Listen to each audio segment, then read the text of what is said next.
we gotta pull them in, so. Can't pull them out. We're gonna pull that out too. Hey, try. Oh, yeah, there. Right.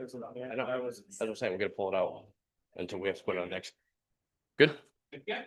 All right, I'd like to call the July 10th Forest Town Council meeting to order. Please stand for the pledge of allegiance. I pledge allegiance to the flag of the United States of America and to the republic For which it stands, one nation, under God, indivisible, with liberty and justice for all. One second. I got it here. Oh.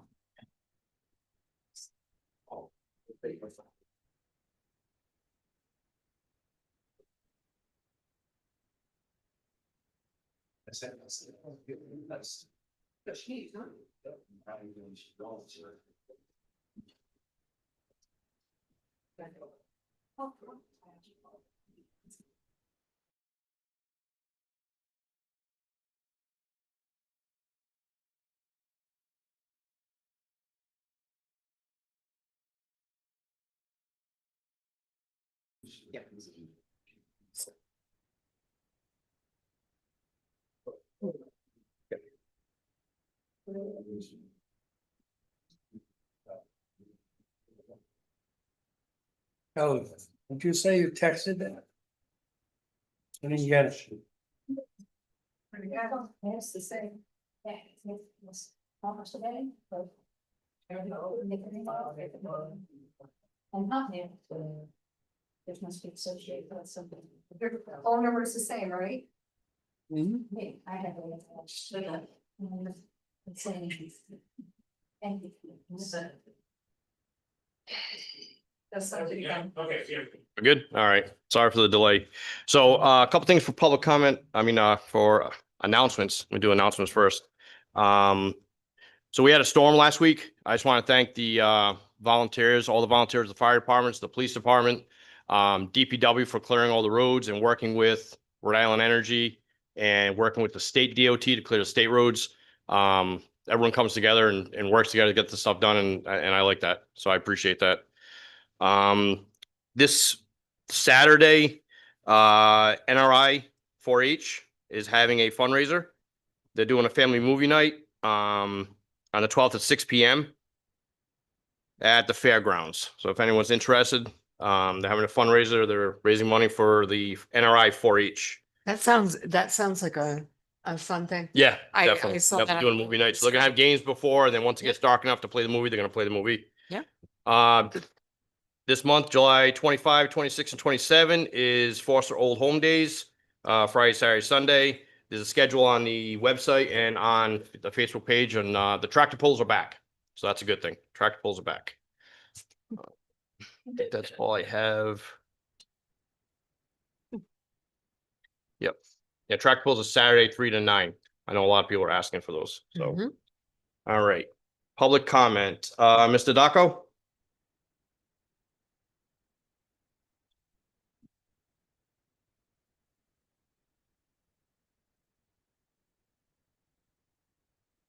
How you doing? My name's Adam Dacko, 119A Central Pike. As everybody knows, I'm the owner of Route 6 Outpost. And this coming Thursday, I'm in co-partnership with Foster Center Volunteer Fire Department on a community Stop the Bleed class. I think it's a very important class. Anybody is able to attend. And Chief, I don't know if an invite went out to your department, but obviously one's going out to you. That's free of charge. Yes, it is. Okay. Yep. It is free of charge. This is being put on by Jim Waterman Mhm. and who's his assistant? Well, we Jamie. have Jamie Jamie. Brzezinski. Yeah. Yep, and the EMA Jamie director. Brzezinski. They are both doing this. This is free of charge, 100%.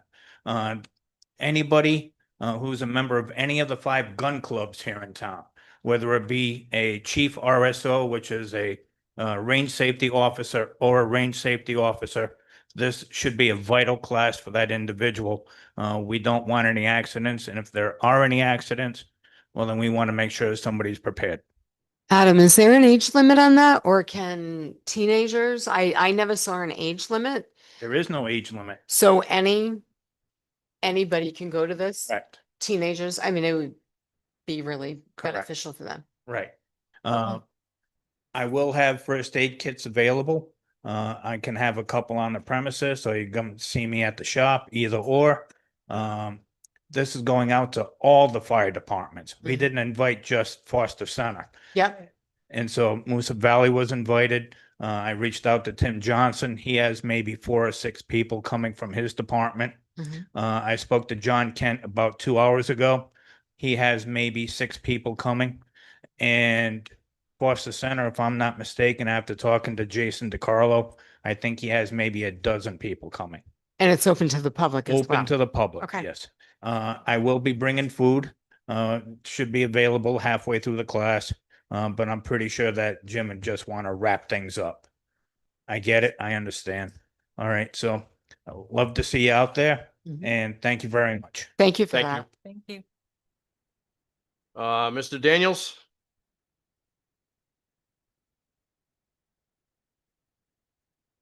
How you doing tonight? Good, how are you? Good. Larry Daniels, 59 Hartford Pike, which is Route 101. I'm here tonight because I saw a Facebook post and it kind of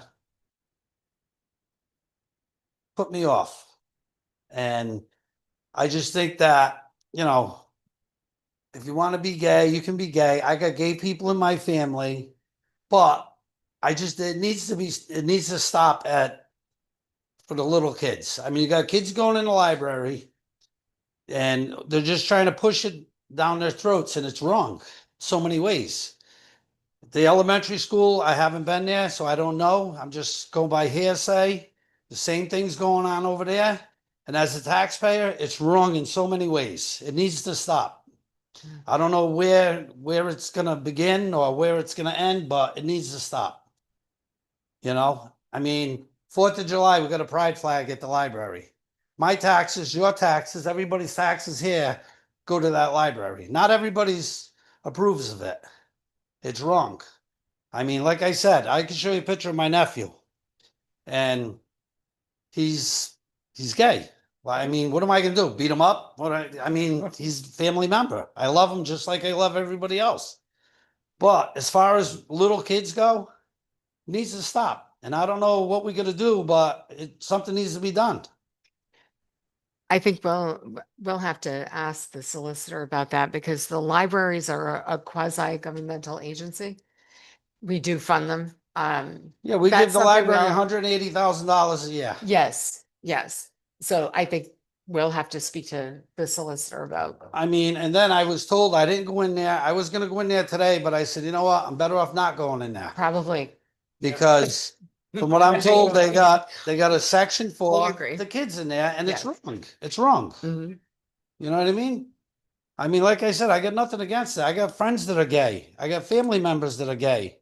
Mhm. And, you know, it needs to stop. You got to draw the line somewhere. Kids, just let the kids be kids. Let them grow up. If they grow up and that's what they want, then it is what it is. Yep. But I don't know. I just think it's wrong. And that's all I got to say. Okay, Okay. thank you. Thank you. Well. Right, Mr. I apologize, Croccheck? Sure. How are we that close? pronouncing it? Krozik, sorry. Krozik. This is my first town hall meeting, so sorry if I don't follow proper protocol, but I can speak a little more clearly on what the last citizen said here. So the post originated from me, and something I wanted to clarify and also just put out there to understand intent. So the post that I made was that I personally find it offensive that there is an LGBTQ flag that's flown on a publicly funded building in this state. I find it, I I find it offensive that no one else is offended by it.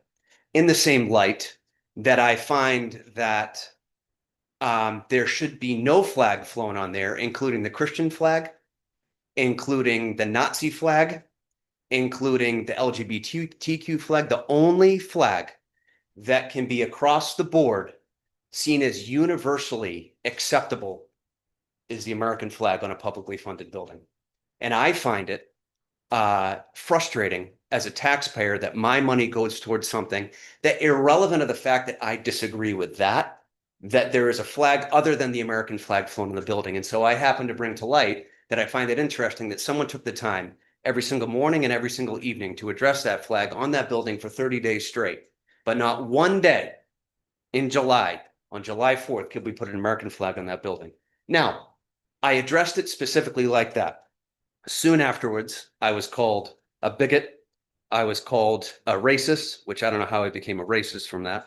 I was called a loser. I was called everything else on the planet. I understand, because a post like that can tend to lead toward that type of inflammatory language. And I understand that. I don't have a problem with that. Soon after that, somebody that's influential in the state posted it on Twitter. It is now has 150,000 views on Twitter across the United States. And I have people contacting me from states far away from here. This isn't a small problem. It's a big problem. And I think it's indicative of the fact that there's been a problem in our town and in states in the state of Rhode Island that has gone on for quite a while and it's been unaddressed. Personally, culture-wise, that community, I believe that everybody has the right to express themselves how they want to express themselves in this country. And I love it. And that's why it's, to me, the greatest country on the planet. I think the issue is that when we don't make a separation of a publicly funded building and something like that is where I personally have the problem with it. And again, I would like to reiterate the fact that if there was a Christian flag on there or any other flag, I would have a problem with it, even though I happen to express myself as a Christian. I still wouldn't find that appropriate on a publicly funded building. So I made a post, and I understand how I'm going to be viewed, how I'm going to be looked at. I shortly afterwards had a trans flag sent to my house from the public library. We addressed it from the telling the library that we thought it was extremely appropriate for them to send us that flag. They looked into it. Oddly, very, very quickly, we got a response from them that it wasn't any of them. But we got a response from them. We'll have to believe them that it wasn't from them. It was someone playing a joke. With that being said, I believe that it's brought appropriate attention to the fact that I just believe, and I don't know how we could go about this, but I believe that that funding to a public library should be cut off if any other flag besides the American flag is going to be flown in that building. With that being said, if it's a lighting issue, which I've been told, there's a million other excuses why the flag isn't flown on there, although somehow just about every other public building finds a way to do it. If it's a lighting issue, I'd be happy to go to Home Depot and personally buy the $15 solar lights that you can put that I happen to have on my mailbox outside my house as well. I'd be happy to do that. My wife and I would be happy to install them, and I'd be happy to assist in any way possible in order for that to happen. I'm not going to sit back and complain and also not be part of the solution as well. It's my thing I have to say. Thank you. Thank you. Thank you.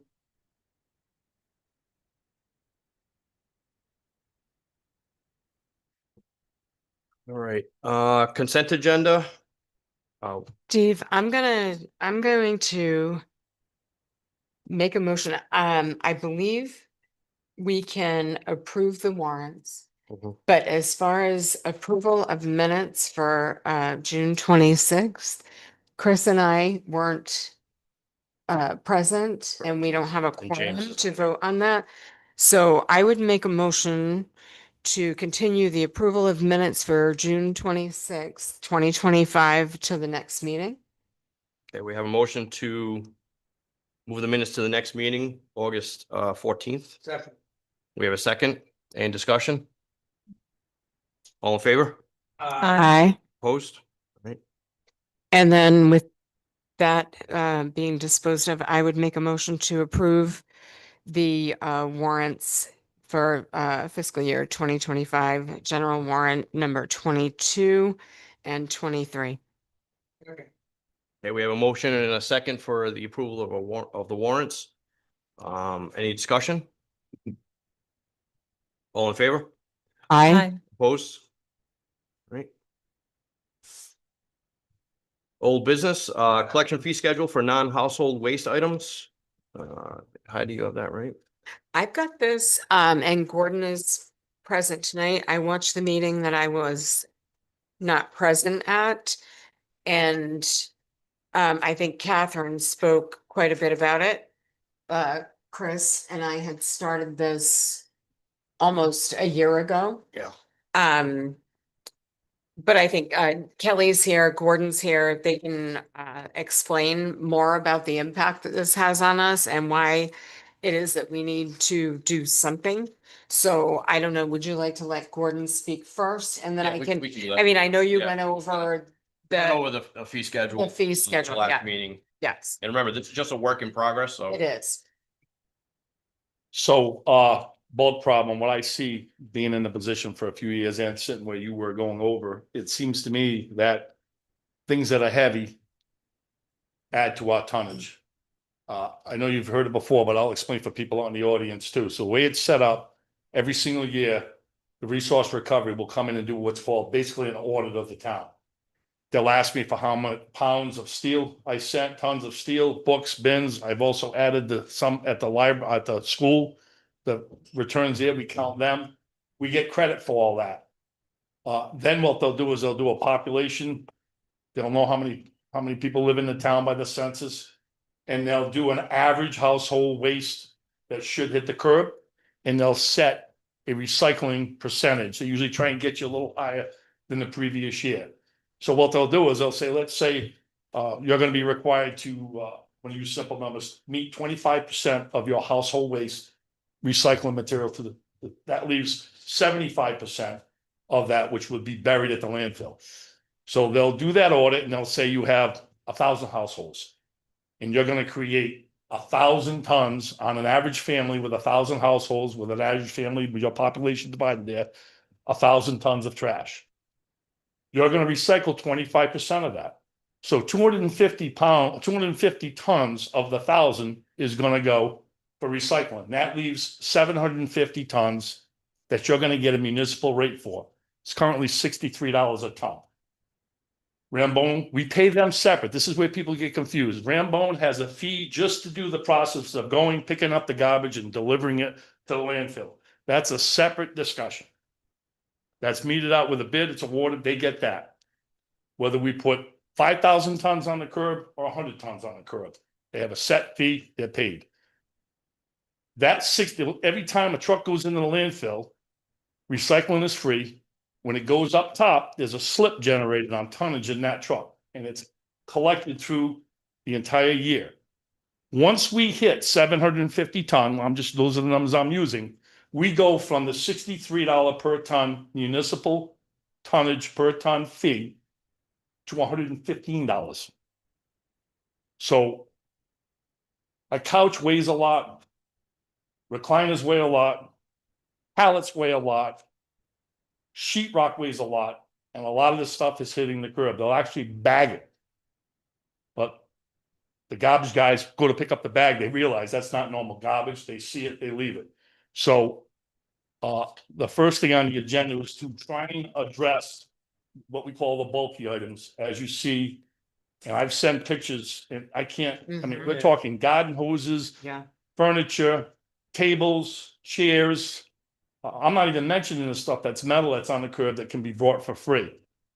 So if we can tackle that, set a fee that would be earmarked to offset the costs, it would go into a refuge tonnage account. As we go over $80,000-$90,000 a year, we can start having the people pay for what they put on the curb. And talking to most people, they don't have a problem with that.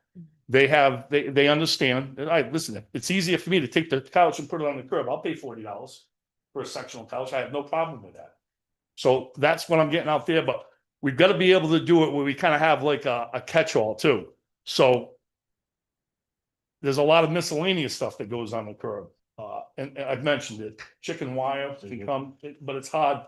Everything from, we have a lot of farms in the town, horse farms, and unfortunately, you're getting a lot of plastic wrap, hay twine, feed bags.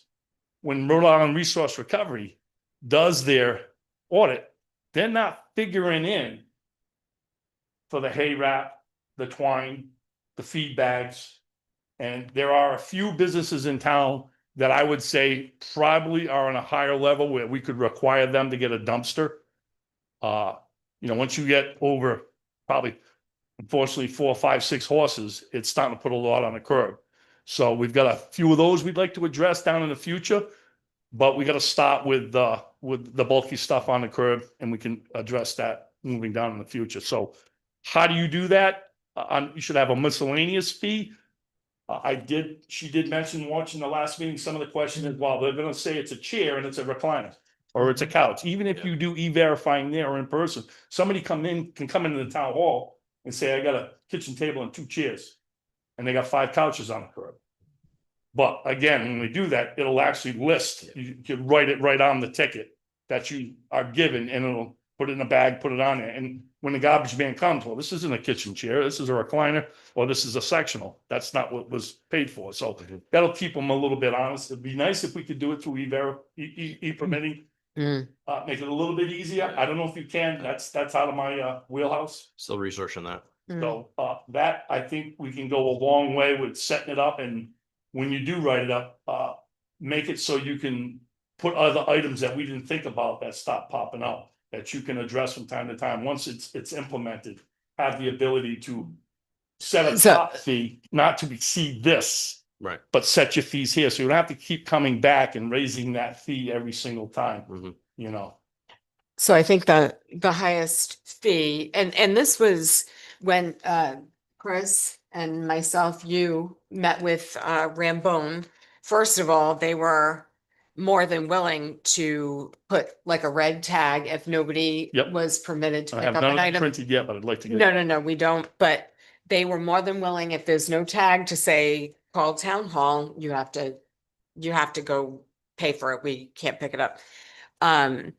But we didn't want to, when we did this list, we didn't want to make things so expensive that people would rather just chuck it in the woods.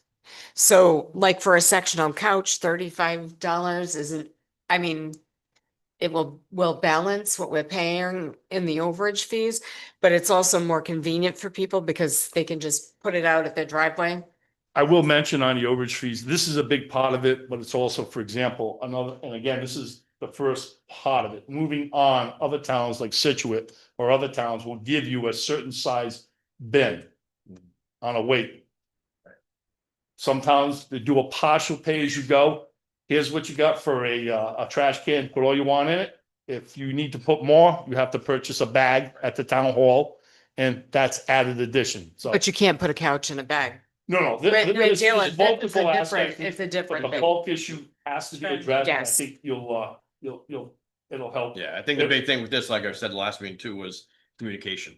Yeah. Letting the residents know exactly what we're looking for, because Mm. people, Right. it's just, everyone puts it out because it's always been picked up. Yeah, There's no and question. I've actually had people tell me they've been calling me about couches, because I guess the town hall's been telling them you can't put a couch out till you call me. That's not true at this point, because nothing is in effect yet. Right. And I will now, I've been calling Rambone because they're not picking it up, because, Yeah, uh, because we're in, so then they'll call the town hall will give them my number. I said, no. The comment is, I am amazed what I put on the curb in this town. I've never seen anything like it. They'll take anything. Yeah, Yeah. they do. Well, anything They is do. costing $90,000 a year. Right, and everybody Yep. else is paying for it. so I think this is a good step. I don't know, I mean, I thought this was pretty reasonable. We discussed it. We didn't want to make it so expensive, like I said, so people would just say, well, I'm just gonna throw it in the woods. It's easy to carry it down to the curb. Right. On whatever days, if it's on recycle days, whatever day is convenient for Rambone. Them being willing to put stickers on stuff that's not acceptable and inform people they have to go and, pay whatever the fee is. I think that's good. I don't know. Was there anything in here that's unreasonable? We have a whole list. I talked to Gordon about everything that they take at the DPW yard. Scrap metal. People don't know that. I saw down on Gold Mine Road. I go walking down Gold Mine Road. I saw two entire patio sets with like 4 chairs each, these big metal things, these metal tables, glass just out by the driveway. Yeah, that's the communication thing. Hard they- plastic, a lot of people don't realize, we'll take hard plastic too, like Yeah. the lawn chairs and sometimes. you know, Kids' toys. Toys and stuff. Mhm. We were getting 4 cents a pound for it. But now they're not paying anything for it. Yep. But at least I can grab that, and when I bring tires, because sometimes we'll pick up tires, I'm already going there. We'll throw it all in one shot and they'll take that stuff for free. I did hear mention, in the last meeting was mentioned about boats and stuff like that. That stuff that's You dumped addressed that. on the side of the town. And when the first trailer got dumped, I actually rented a dumpster because it was cheaper. Yeah. But we had to tear everything apart. Usually what happens when you get a camper, it's not just a camper. They fill it with everything. Yeah. And then they'll dump the And then you camper. dump it, yep. So we tore that apart, took a little bit of time, kind of made a mess in the yard. We put it in the dumpster. The last one was abandoned. Knox towed it to the garage in the middle of the night. Was that We the had- boat Yeah, we had on a Boswell or something? boat we went and grabbed, but the Mm. trailer was towed in the middle of the night to the garage, so we had to pay a towing fee. And then the boat, we had Knox bring it to the landfill, had to pay him, he had to bring it back because we couldn't prove that we took the fuel out, the motor oil out. It had to be all prepped, so then we had to do that, and then we had to bring it again. So the last boat or trailer was $1,000 tipping fee. So, again. Yeah, one of the things too that I know was brought up in the last meeting was like some of the recycling that you take in, that where's that money go when it comes in? So it covers replacement of the bins for the residents. They don't have to pay for them. If something breaks, they can come in and grab them.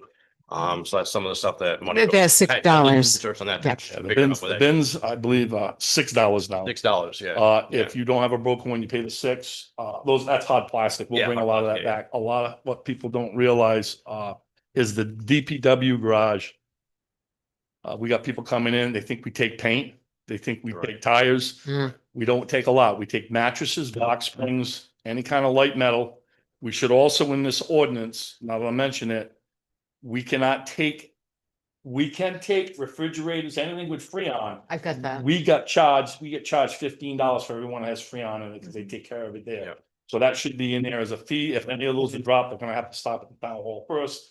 We won't accept it until Yeah, we we see have the it. sticker. on It's it. in, yeah. It's So in that's there. in there. Yep. We take light metal, books, clothing, And that's all free of charge. motor oil. Motor oil. yep, They think we take antifreeze. We don't take antifreeze. Right. There's not a lot we take.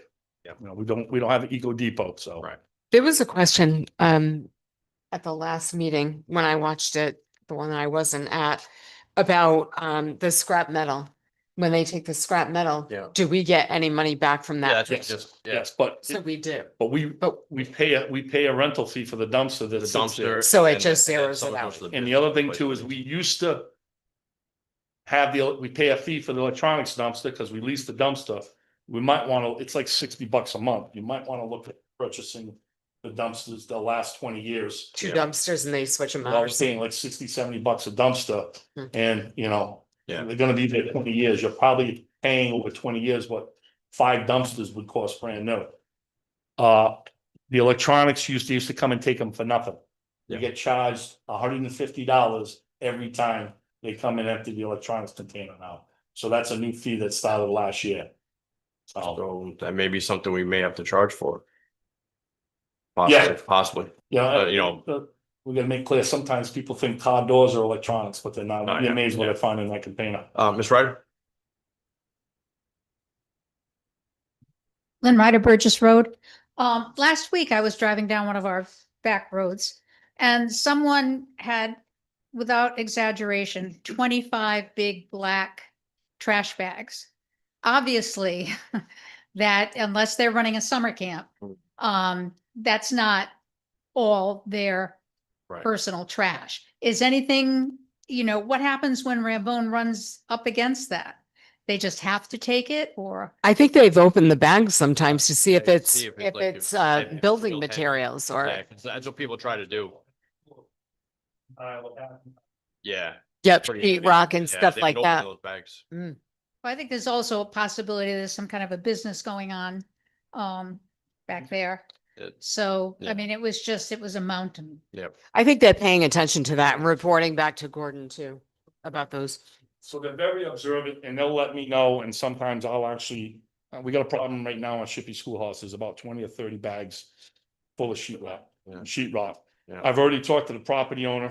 First, I talked to Rambone, don't pick it up, he Yeah. knew about it, he says, no, we're not picking it up. I called the property, he goes, oh, no, I'm taking care of that, I'm gonna pay somebody to do it, it's still there. Yeah. But at a certain point, we gotta tell them, it's gotta come off the curb. Yeah. You gotta move it Yeah. down to your yeah, house, Yeah. because it's been there a very long time, but I'm just giving them the benefit of the doubt. Yeah. Rambone's not touching it. Yep. It is probably 30 bags full of sheet rock. Again, we do have the permitting thing now, which you gotta check a box that when you do a construction or repair, that you gotta be aware there's a You there's have a to get a dumpster. dumpster. We have a lot of clean outs when somebody sells a house and then they'll start calling politicians to say, hey, you know what, please do this, do that. They call me and I don't give an inch on it. Yep. A clean out's a clean out. Yep. You know, you literally see the curb full of garbage right next to the false sales. Yep. Right. And they're heading out of town. They ain't Yep. looking back, so. No. Do we have any more discussion on bulk waste? Chris, Again, this is a work in progress and it's gotta go out. it is. You know, it's gotta go out to I don't know. What do you think? Like, I think we have some logistics to work out. yeah, that's a process. I think is gonna be what we're gonna work. That's on. what I'm. Work on the that's- process. System, we allocated so many permits for so much money. Yeah, They're and I gonna think even at that point, Numbered, aren't they? Aren't they gonna be? yeah, we're gonna have to have Yeah, Yeah. uniquely numbered. So we know, yeah. yeah, like we're running. One other thing I want to let you know, because it pertains to the bulk, if I may, twice now, and it's getting more apparent. We have people now that are going to the bins, they're following the garbage routes. And they're taking all the 10-cent recycled cans and bottles. Mhm. And if the state passes the bottle bill, that's only gonna get worse because more people are doing it. So it's happened. I've caught somebody twice already.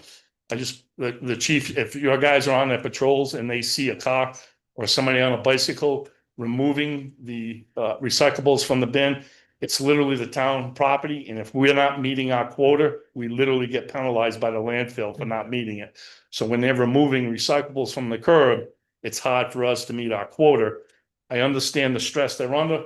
I've tried to be kind to them as much as I can, but I'm starting to catch them, the same people repeated. Yeah. At the next point, the third time, I'll be talking to the chief about this one in particular, but I think they got the point this morning. My heart goes out to them. Yeah, It's, you know, it's pretty bad when you're driving down the road and you see somebody, you know, scrounging for recyclables out of a can to redeem 10 cents. Their life has got to be pretty good struggle to do that, so. Mm. When treated with a little bit of kindness, but at the Yeah, end of the yeah. day, you know, it affects everything. it still affects, yeah. I did tell them, and I probably shouldn't have. If they want to give it to you at their back door, at their property, That's and you drive off, that's their prerogative Yeah. between you and them. But once it hits the curb, it's no Yeah. longer their property, it's Yeah. property of the town. Mm. Yep. Thank you. Okay. All right. So I don't know, like, to me, I don't like the fees. We can have a public hearing and get. We have, but- gotta go public hearing, so, yeah. Right, but, we gotta- as far as, We have a. Right, yeah, yep. but I'm just, I think this is a pretty I think it's I good think. thing. And I think to mostly start with, yes, it's just logistics on how we. How we're gonna present the That and the stickers, process. how But- Yeah. handle it at That- town hall. That's all I see. Yeah. That, but I wanna you move know, with I- it. and I wanna get it done. think, I think we need to move quickly on this, and Yeah. Yeah. and I also think that having to go to the town hall is probably needed for now, as the process. Yeah. Online is gonna be a longer process. to It institute that, will. Try to make it unique and people actually be having the ability to print them. It is, yeah, If, if we have elderly folks that can't get out, right. we could make arrangements possibly to have them delivered. Mhm. If they want to pay for it, we can go deliver it. Okay. Yeah, I That's mean, part of it. so what do you think at this point we should do with this? I think we should Work on, put it together, the process, and I think it's time to and we, put it well, forward. we've got to get it. You're gonna have passed glitches, before- no matter what you Yeah. do, we're We're gonna gonna have go public glitches. hearings. So- Yeah, we're gonna have glitches. We're gonna We're have gonna have- glitches, you're gonna have to change stuff. Mm. Yeah. I just don't want to put it off any longer because you and I have Right. been No, working I on know. it for No. about a year. No, I think we should move forward with it. Mm. So when it So, goes public hearing, you know, we may have other people come up and Give us suggest some- other things that are like, Yeah. yep, you're right. Yeah. That's why we do the public hearing. Right? right, Uh, but we'll just put that on Yeah, a yep. future agenda. Yep. And talk about it some Yeah, more. We'll keep Well, talking about it. maybe we should have Schedule some a kind of a public hearing. meeting. Huh? To finish the design of the tickets, the stickers. Or should we get the ordinance passed then- first? Yeah. I think Let's that work would on be the the- ordinance. Yeah, let's work, Yeah. yeah, let's work on the ordinance. And then you can figure out, I mean, at or around the same time, you can figure out what the Right, ticket or sticker, whatever's gonna look Yeah. like, but yeah, Right. the ordinance. Yeah. yeah, that's what. So we'll get a public hearing And going then we'll, first. the ordinance with then we'll do the public hearing. Yeah, because I mean, if Yeah. we don't pass it, then. Right, then that's, right, right. Right, So, You don't need that. right, exactly. A ticket. We can work on the you process. And then we work it, We'll work yeah, on the we work it out after. Yep. Okay, yeah, I'm looking forward to getting that done. and the solicitor can help us with the ordinance. right? Yes. All right. Any other discussion on that item? All right. Okay, next one, the NEC, the police station build progress. All right, so we voted to approve the 4.68 million. When all the paperwork came through, there was a lot more involved than just, yep, we're moving forward with the 4.68 million. There was a clarification of build. There were 3 other exhibits. So it was my decision to bring it forward back to the town council for them to view. So now it's back, I'm putting it back on here to vote for this, and it had design clarifications. There's 3 pages of design clarifications. I did not know what's coming. There's also the budget summary. Okay, so that's all in there also, which is like 5 pages. So I wanted to give the other counselors, the ability to actually look at this and make a decision on the contract moving forward. So So entertain a motion. I'm on. Joanna, you've reviewed it. I did. Everything Oh, looks, yeah, the solicitor also reviewed. yeah, it looked, Sorry. Yep, and it got approved. Got approved. I got the letter. We made one. Yeah, Right, red just line. clarification. Yep. Yeah, so everything else is in order? It's good to be signed. in terms of, yes, so loud, nobody ever asked me to speak up. Yes, we did make, I think we made one clarification to solidify a recommendation that they had made. But everything appears to be in order. So I'll entertain a motion to approve the signing of this contract. Okay, I'll make a motion to approve the signing of the contract with New England Construction for the police station with the approved amendments. Second. Motion and a second. Any discussion? From the audience? That contract. I'm sure you send it to me. Yes. Thank you. All right, all in favor? Aye. Aye. Opposed? So when did we get a shovel in the ground? Very soon. Now that that's approved. All right, next agenda, item, old business, allotment of funds for other public safety. Steve, I'm gonna ask that we continue this only because I'm a member of Moosup Valley Fire Station. James isn't present. And I'm also a Catherine, member of Station 3. she's on the the executive treasurer. board, Yes, treasurer, so- on the executive board.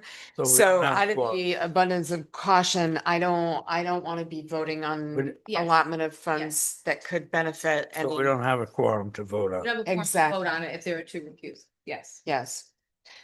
So I would make a motion to continue this to our next agenda. Actually, you can just continue it. You can just continue. You can just continue it, okay? I mean, we really can't. Yeah, there's act nothing. on it, so. We don't have a. Because we're recruiting, right? Steve, you make the decision. Nope, we'll continue this to the August 14th meeting. All right, new business. Update on Swamp Meadow Covered Bridge. Would you like me to read the letter or we have Susan Joyce? Did you have? Would you like me to read it for you? Yeah. Okay. Okay. It's actually Linda, Yeah. she can't be here, so I just. Oh, I thought she was coming. That's why. Okay. Yeah, she's got her grandkid. Oh, I okay. don't even know, but, I said that I was gonna come. He's next week, busy. And so if there are questions, I might be able to answer. Oh, okay. All right. I don't think my voice will go. Yeah, I took this like there was an update from you guys to us. Right? Well, the letter is. That's all the, yeah, that's all the one. Okay. All right. But yeah, okay, so I'll read this. This is regarding Swamp Meadow Covered Bridge. Dear Foster Town Council members, Foster's beloved covered bridge will begin undergoing roof repairs next week, weather permitting. Cost of repairs and removal of trees that posed a risk to the bridge are paid through a dedicated fund managed by the nonprofit Borders Farm Preservation.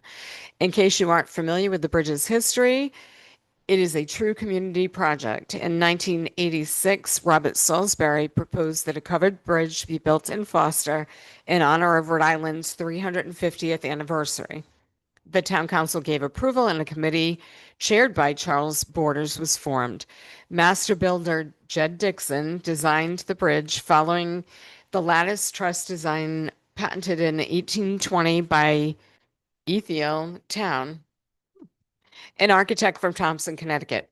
Foster's covered bridge was built by volunteers with locally milled oak and pine and handmade wooden pegs. Dedicated in May 1993, the bridge was burned down 4 months later by vandals. The town immediately rallied together to rebuild it, and materials, labor, and funds were donated for a second time. The current bridge was dedicated in November 1994. Charles Borders oversaw care for the bridge until his death, and the Borders Farm Preservation has continued in that role. Borders Farm itself is an asset to the town. Preserved by Charles and Marjorie Borders for the community, it has continuously operated as a working farm for around 300 years. The 200-acre site, 200-plus acre site, is listed on the National Register of Historic Places, and the Charles Phillip Farmhouse, Red Barn, and other buildings are living histories of the town's proud agricultural heritage. Borders Farm provides free educational and recreational events that attract people from all over the state. The farm also provides public access to its walking trails, which connect with the state's north-south trail system. A community garden raises vegetables donated to local food pantries, including Foster's Food Pantry. Borders Farm is almost entirely volunteer run. The contractor hired to repair the bridge's roof pulled a permit from the town. Borders Farm Preservation would like to respectfully request the town waive that fee due to the fact that the bridge is essentially a town landmark. Thank you sincerely, Linda Lewis Tibbetts, President, Borders Farm Preservation. So I will entertain a motion to waive the permitting fee. I'll So make a moved. Okay, or I'll second. All right, motion and a second. Any discussion? Yep. Mr. Rogers?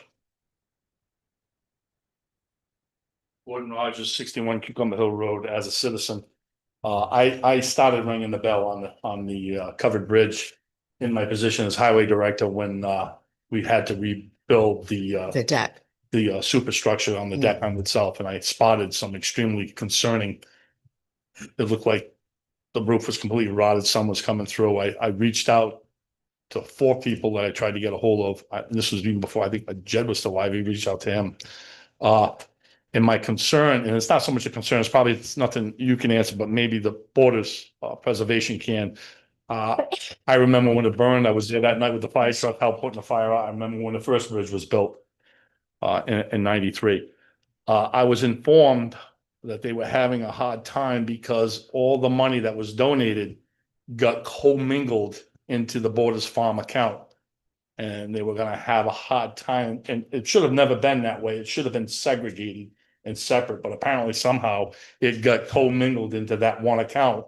And they were having a hard time trying to decipher what was supposed to be in the covered bridge account and separate from the Borders Farm account. My question is possibly from somebody who might be involved, that have they figured out what is actually separated and isn't in a fund that's for the bridge future? I'd hate to see it completely commingled and then the bridge all of a sudden get dumped on the town's responsibility, even though it has no structure to the bridge itself. It's separate. That's just my concern. Yeah. Mhm. And that's as a citizen. Susan Joyce, Windsor Road. I am the treasurer for Borders Farm, and I'm sorry if my throat is going to go in and out a little bit. I'm not sure who Mr. Rogers talked to, the 4 people he spoke with. None of the trustees that I know of were aware that there were any issues raised. So I'm sorry about that. I don't know who that was. No funds have been commingled. I have only been here 21 years, so I don't have the full history. I only know what I've heard from people who were there. The first time the the first time that the bridge was built, townspeople, everything Linda said in the letter, townspeople came together, they donated resources, money, labor, and the bridge was built. There were excess funds because so many things had been donated that those funds were given to the town. I don't know who was in charge then. This was a long time ago. They were given to the town council or the town offices to hold on to and keep separate to be used for the covered bridge. I'm not sure what happened, but at some point that money just got included in with the general operating budget and was never set aside for the covered bridge. So that would be the only commingling that I know of. The second time when it burned down, the town council almost immediately voted to rebuild it again, outpouring of support from the community. Like resources, materials, labor, everything, money donated again. The bridge was rebuilt again within a year. All those funds, Charles Borders, and again, I wasn't there. I don't have all the facts. I only know what I've heard from other people. But I am the treasurer and I can speak very clearly to the commingling or lack thereof. The money it was determined by the committee not to give the money back to the town because the town had not kept that money separate the first time. It was decided to create an account that would be invested and kept for the covered bridge, only the covered bridge. Charles Borders did that. The account was created. There has been a separate account the entire time from 1994, I guess. I don't know when exactly the money was put into an account, but from that inception to now, that money has stayed in the account. So I'm not sure where the commingling comes from. It is still in a separate account. It just moved from Charles Borders estate to Borders Farm Preservation, Inc. So that's it. I'm no idea where the idea of commingling. And there's sufficient funds? Yeah, the bridge, I think it'll be close to $30,000 to repair. That includes there was tree removal done because, and again, this is things I've heard about. I haven't been working on it, but a lot of trees that were jeopardizing the bridge too. So the landowner agreed to have tree removal. So there's that amount in there too. And whatever the cost for all the construction work, it will be somewhere under $30,000. So yes, there is sufficient money for that. Okay, great. Thank you. Can't Thank wait. you. Okay. Thank you.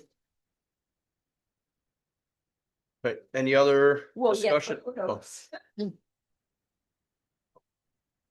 Any other discussion on the update? All good. No, that's great. Um, How much is the fee anyways? yeah, We don't just do, have- oh, we do need, Yeah. because it's town property. I would make Yep. Yeah. a motion to authorize Borders Preservation. Is that the official name? Borders Farm Preservation to Oh, hold on a second. We didn't vote on the waiving of the fee. oh, So sorry. that was the discussion. So, I think Stony, yeah, Stony Yeah, made the there's a motion motion. and a second. Okay. okay, no more Mhm. discussion. What is the fee? So we know what we're. What's the fee? It's a permit. A bill permit. Just a, It's- yeah, okay, It's not, all right, yeah. yeah, okay, I don't know. Okay. all right. All right, any other discussion? All in favor? Aye. I Opposed? Okay, motion passes. Okay, Okay. sorry. I don't think, do we need a motion? I actually don't think, I because don't it's think not so, our, 'cause it's under not their our- charge. it's not ours. Right. It's not the town's. Mhm. Yeah, it's not the town's. We have the superstructure underneath. We, We have right, the structure underneath. We don't have okay. the side of the roof. Okay. All right. Yep, we don't need a motion on that. Okay, that's, okay, entertain promotion to adjourn. So moved. Second, All right, motion and second, all in favor? I. Aye. Opposed? All right, we are adjourned.